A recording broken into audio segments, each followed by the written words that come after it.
हत्या प्रकरणासंदर्भातल्या टॉप 9 आपण बातम्या बघूया।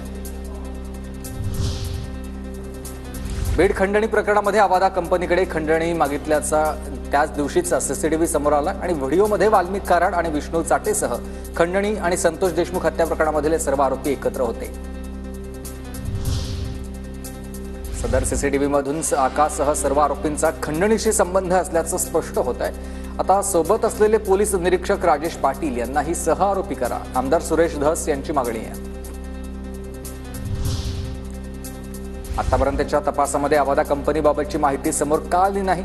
कोणताच दावा आता दबाव होता का तुमच्यावर? सुषमा अंधारेंचा हा सवाल आहे। चौकशीअंती अनेक पुरावे समोर, पोलीस अधिकाऱ्यांची साथ असल्यास त्यांच्यावर देखील कारवाई होईल, प्रवीण दरेकरांची प्रतिक्रिया। आरोपी वाल्मिक कराडच्या पुण्यामधील मालमत्ता व्यवहार प्रकरणामध्ये भाजप नेता अडचणीत, माजी नगरसेवक दत्ता खाडेची सीआयडीचे कडून 2.5 तास चौकशी झाली आहे। खाडेंनी मात्र आरोप फेटाळले।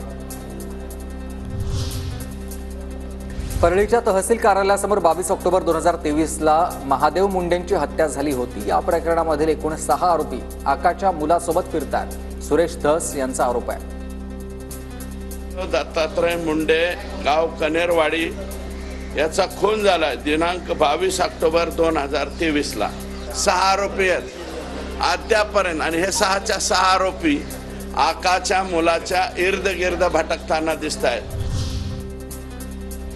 सध्याच्या परिस्थितीमध्ये भेटीसाठी न येण्याची संतोष देशमुख यांच्या कुटुंबियांना विनंती केली आहे। माझ्या जाण्याआधी तिथे न्याय गेला पाहिजे, पंकजा मुंडेंचं विधान।